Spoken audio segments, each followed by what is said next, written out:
At a Senate Foreign Relations Committee confirmation hearing on November 19th, Tammy Bruce, nominated to serve as the U.S. Ambassador to the United Nations, testified about her priorities at the UN and how she hopes to drive meaningful change.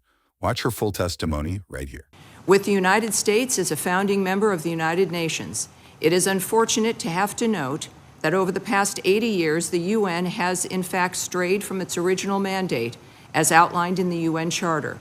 The UN has become bloated, unfocused, and ineffective in solving today's most pressing challenges to global peace and security. To be blunt, it has lost the confidence of the sovereign of our country, the American people. Now is the time for bold reform. Now is the time to get the UN back to basics, as we put it.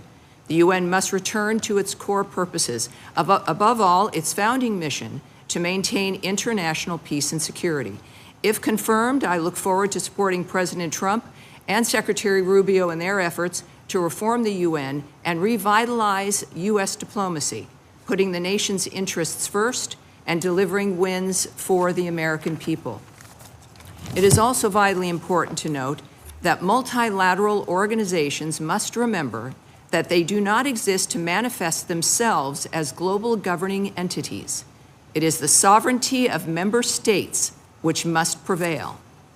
If confirmed, I'm committed to ensuring U.S. funding to the UN advances policies and priorities that strictly add value to American taxpayers and American foreign policy interests. We cannot support the proliferation of divisive concepts like DEI and gender ideology, as well as a continuation of hateful anti-Israel bias. This oversight extends to UN peacekeeping and peace operations that also need reform and reprioritization. As President Trump declared at the UN General Assembly, the UN has tremendous potential. I personally believe that. I believe that the UN is important and must be revitalized so it can continue to serve the people of the United States and the people of the world. I think probably the name needs a change. Our nations are not united. Indeed, if anything, as I see the world, we're becoming more and more polarized with us, the democracies, those of us that are free market, free enterprise, capitalists, people who support human rights on one side and on the other, countries that are run by dictators or autocrats and are socialist or communist with zero respect for individual human rights. And we're polarizing. More and more they're coming together, and more our side's coming together. And it's we're drawn together by each of our shared values within our group. And we have different values. And I've always said that the biggest challenge I see from this seat is during the 21st century is figuring out how we're going to occupy the planet together without killing each other, because they're not going to change and we're not going to change. And I really think that we could do better in the United Nations by getting rid of a lot of the bureaucracy and getting back to its core mission of trying to reconcile. And that's just not working. Your thoughts? Well, yes, sir, and thank you for that. I appreciate it. What I can say, because I know millions of Americans agree with that, that has been a problem. It has become a bureaucracy that has become ineffective, slow, unable to really operate in this dynamic world. But I would suggest, and this is what the world has also seen, that things can change, and that was shown and is shown every day by President Trump. It is a huge inspiration, not just for me and those of us who know him, but for Americans, having, of course, voted for him again a second time, that they realize that, look, things have not been going well, not only when it came to the economy here, but when it comes to foreign relations and the situation around the world. And I've seen, being a short time already at the UN under my public delegate role and as an advisor to Ambassador Waltz, is that the UN also wants leadership. We saw how they responded to President Trump during the high-level week for the UN General Assembly.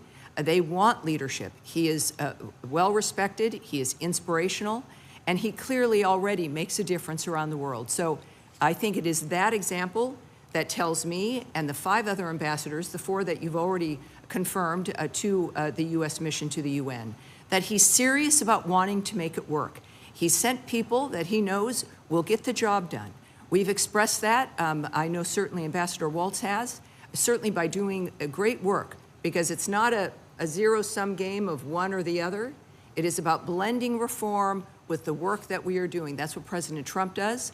He's our guiding hand here, and I'm accepting this nomination and hope you'll confirm me, because I believe that we can make the difference. Aid must go through vetted organizations and partners we can trust. Ms. Bruce, as the Deputy Representative to the UN, what specific steps will you take to ensure that no aid directly or indirectly flows through UNRWA? Thank you, sir. I appreciate that. I think perhaps the most recent comment that reassures everyone that UNRWA will have no role in Gaza, its development, in distribution, is from Secretary Rubio. He made that very clear in speaking to reporters that they would have absolutely no role. It was undeniable and clear for the exact reasons that you stated, sir. Part of what President Trump indicated at the beginning of this as he moved to want to create peace in a region that for generations it couldn't happen or was resisted, or it was this misery was the status quo. President Trump said there had to be new ideas. There had to be a new approach, not just in that situation, but in many others. And that's where I believe the UN can come in and make the difference, is that countries, sovereign countries working together to find peace, to reinforce peace, to facilitate that dynamic around the world is necessary for all of us to be able to talk together and work together in that environment. I believe the President clearly understands that as well. Our role, the first example is that remarkable passage of the Gaza resolution. It was the first time something like that occurred, and what the UN Security Council did was put their stamp of approval on President Trump's 20-point peace plan for that region. It was not the establishment of a new UN force. It wasn't the establishment of or the stamp of approval on the status quo moving forward. It was a stamp of acceptance and a welcoming of 13-0 with 2 abstentions, that this had to occur, that President Trump's plan was new. It was something that could make the difference. It was something that has to be implemented. And the way to do that, for the world to come together to see that agreement at the Security Council, means that other nations, other entities, NGOs know that this is something now, it is a new way forward, but it is something they can work forward with. The World Food Program, other entities associated with the UN, and other nations and their assistance will make the difference.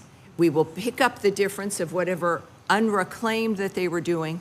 And remarking back to my colleague here, the rabbi, is the fact that it's also about education when it comes to UNRWA. The nature of what they were doing in inculcating and grooming the next generation of the children of that region to hate also must come to an end. So that is unfortunately a new idea, but it's one that we're committed to, and it's going to be very exciting to help usher that through as it moves forward. Ms. Bruce, my question's for you, and it relates to the horrors that we're witnessing in Sudan today, including the brutal actions the RSF is taking against people in Darfur, including in Al-Fashir. And when Secretary Rubio was before this committee as a nominee, here's what he said. He said that we will, quote, need to raise the fact that they, referring to the UAE, are openly supporting an entity that is carrying out a genocide. And the U.S. government has found that the RSF is engaged in genocide in Sudan. I'm assuming that the Trump administration continues to support that finding from the previous administration. Is that right? Well, I can tell you that certainly through Secretary Rubio, we know that that is an acknowledged framework. And in my current position, when I'm confirmed, I will make a point of an issue like that, which certainly matters as much as every other issue, to make sure that the Trump administration and Secretary Sorry, Rubio. yeah, I have limited time. So I was just wondering if that's still the policy of the Trump administration. Well, if you don't know, we can get back to Yeah, well, I know, again, where Secretary Rubio stands, certainly. Okay. I know that in the time that already that I've spent at the UN, that it is a major conversation, that it is something that the mission cares about, and that we're working forward on. So it is, All right. it's a major issue. The UN has been very clear on this, as have members of this committee, including the chairman, Risch, and ranking member Shaheen. And it's my view that the United States should do everything it can in its power to pressure the outside powers that are fueling this war from stopping fueling this war. And I know Secretary Rubio has said the same thing. So my question to you is, shouldn't we insist that the UAE stop sending weapons to the RSF when the United States government has found the RSF is committing genocide in Sudan? That's a simple yes or no question. Well, sir, I would suggest that, and I appreciate that very much, because obviously it's an issue that we're all concerned about. I'm here because of President Trump's point of view and his reliance on what we will be doing if I'm confirmed once I'm at the UN. But that's a kind of policy decision that I would not want to get ahead of or remark on when it comes to President Trump's approach. Got it. Well, I'll be asking the Senate to, move forward on that proposal in the coming days, and I hope we'll have a bipartisan Good to know. Yes, sir. outcome. For more congressional news, stay tuned to Congress Clips, and thanks for watching.